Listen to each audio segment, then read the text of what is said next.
Oi. Bom, neste último domingo de carnaval, espero que seja o último, né?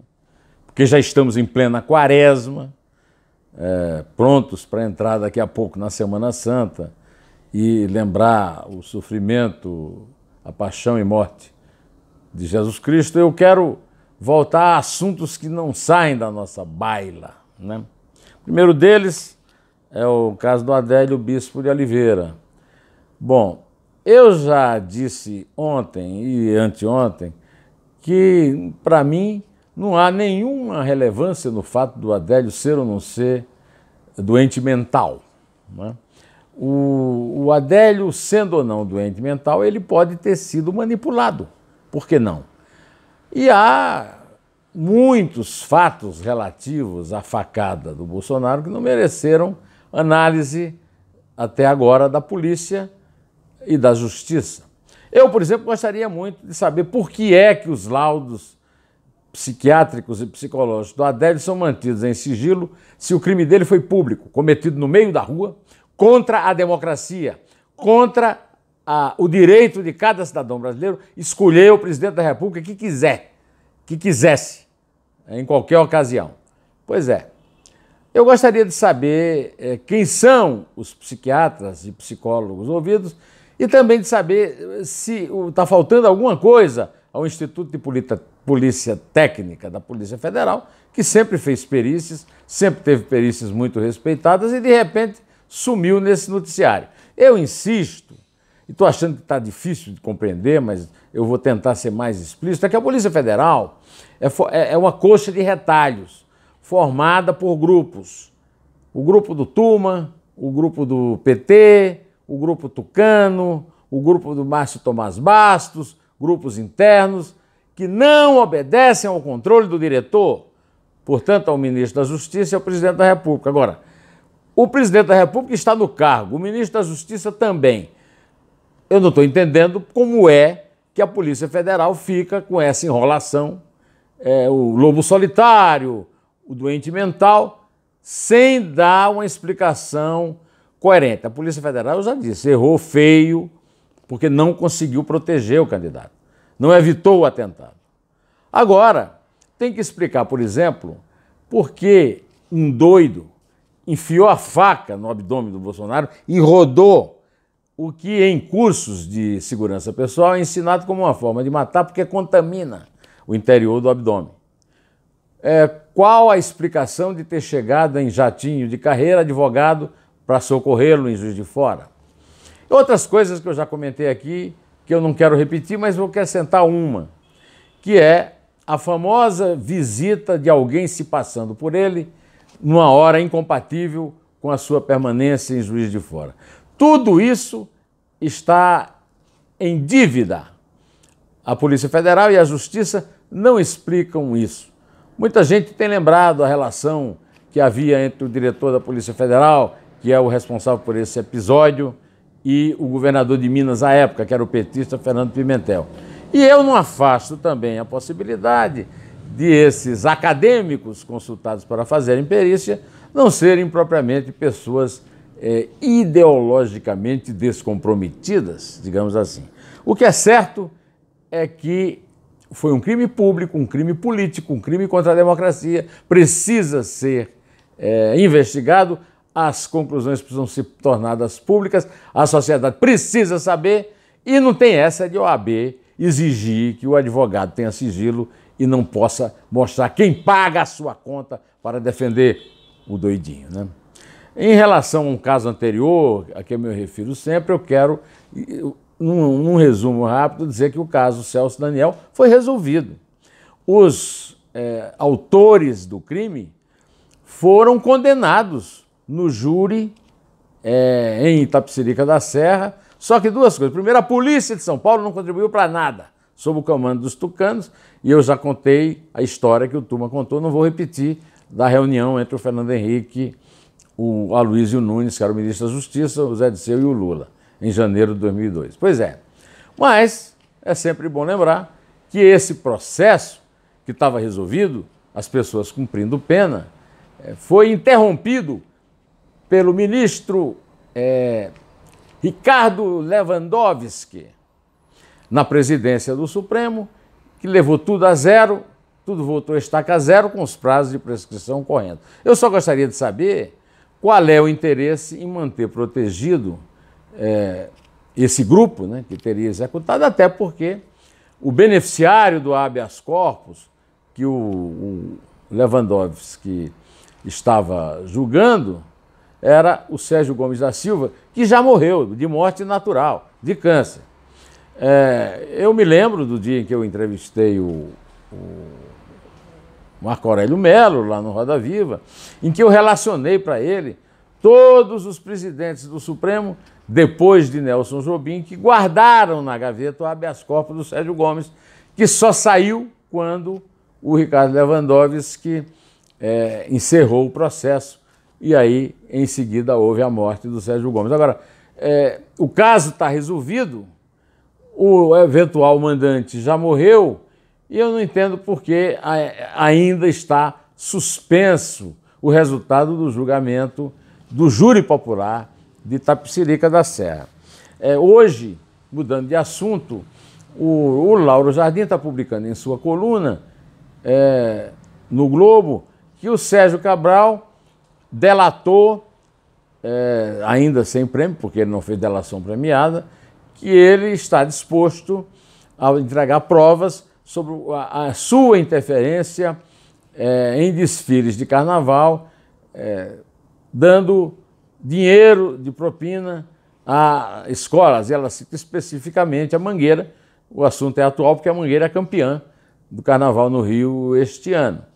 Ainda em relação ao Sérgio Cabral, o Globo está publicando hoje uma foto do governador Beto Richa, ex-governador do Paraná, tucano, filho de um tucano bastante histórico, que é o José Richa, numa festa chamada Pool Party, o baile da piscina. Ele e os pagadores de propina do processo pelo qual ele foi condenado e está neste momento em prisão provisória, né? Num hotel em Miami, na piscina, tomando espumante e morangos na piscina, né? Pois bem, isso aí é a parte legal. Agora tem a parte legal, né? Para os que estão muito entusiasmados em defender o Bolsonaro pelo seu gasto no cartão corporativo. E eu concordo com o Cláudio Humberto. O cartão corporativo é muito caro, 1.100.000 que ele gastou é muito caro. Mas pior do que o cartão corporativo é o fato da despesa ser feita sob sigilo. E continua sendo do mesmo jeito. No Lula, na Dilma, no Temer e agora no Bolsonaro. As despesas são mantidas sob sigilo, né? Aí aparece uma outra história agora, que é também uma história de velhos privilégios que se repetem. O jornal O Globo descobriu também que quase metade dos passaportes diplomáticos dados a parlamentares, o que já é um absurdo em si, parlamentar não é diplomata, parlamentar não presta serviços diplomáticos ao Brasil, quem presta são funcionários do Itamaraty e recebem passaporte diplomático que dão esses passaportes muitos privilégios. Não entram em fila, não tem que pagar o que tem que pagar, o que o cidadão comum paga pelo passaporte, e tem todos os privilégios na hora de embarque e de desembarque no Brasil. Então foram emitidos 917 passaportes diplomáticos para parlamentares, 576 para eles e 301 para seus familiares. O Marcelo Álvaro Antônio, que é alvo aí de uma grande pesquisa a respeito de laranjas no seu estado de Minas Gerais, deputado federal pelo PSL e ministro do Turismo, tem passaporte diplomático, como tem também a mulher, 2 filhos e um enteado. Um enteado é demais, né? Onyx Lorenzoni, aquele que inventou uma mentira, que vive povoando aqui os comentários no meu... Olha aí, pessoal, vocês ficam repetindo... Aliás, me parece até que mais coisa de robô, né? Vocês que vivem repetindo o Obama disse no dia do Memorial do Soldado que o soldado é isso. Mentira! Não disse nada, o Obama não disse nada. O Onyx Lorenzoni é um difusor de fake news. Isso aí é mentira. Não vá ficar reproduzindo as besteiras que o Onyx fala, porque não são verdadeiras, viu? O Onyx, ele, a mulher e o filho têm passaporte diplomático. Outro ministro, Osmar Terra, ele e a mulher. Rodrigo Maia, o filho do César Maia, o presidente da Câmara, ele e 5 filhos, tem 5 filhos do Rodrigo Maia. Celso Sabino, do PSDB do Pará, ele e a mulher e 4 filhos. Olha, o privilégio continua solto e nós precisamos combater esses privilégios. Foi o que nos foi prometido na campanha, o novo, a política nova, né? Bom, um outro caso mais grave é um caso de corrupção. Mas aí o governo não tem nada com isso. A notícia nova é que o Tribunal de Contas da União permite, numa decisão, que as empreiteiras Queiroz Galvão, CTC, Tequinte e EBEC, que estavam envolvidas em roubo na obra da usina atômica do Brasil, em Angra dos Reis, de fazerem novos acordos com o TCU para que possam participar de licitações de obras federais. Isso é um absurdo. O Tribunal de Contas da União não é um órgão do Judiciário, é um órgão assessor do Poder Legislativo, escolhido por parlamentares para assessorá-los nas contas desse poder, o Poder Legislativo. Tem nada que está dando palpite sobre leniência. Essas empresas assinam leniência ou não assinam com o Ministério Público e a Polícia Federal. Tem nada a ver com o Tribunal de Contas da União. Então, o Tribunal de Contas da União, através do presidente Augusto Nardes, vem agora com essa novidade e, é claro, para beneficiar empresário corrupto. Então, eu queria aproveitar a oportunidade para dizer a você o seguinte: a empresa é que dá emprego. Só que uma empresa corrupta não tem que ser perdoada porque poderemos perder mais emprego. Nada disso. E o empresário não tem nada. O empresário que pagou propina, ele tem que ser punido dentro da forma da lei. Não tem essa, o cara dá emprego, não existe essa figura penal. Um empresário que dá emprego não responde à justiça penal. Então, essa decisão do TCU é uma decisão lamentável.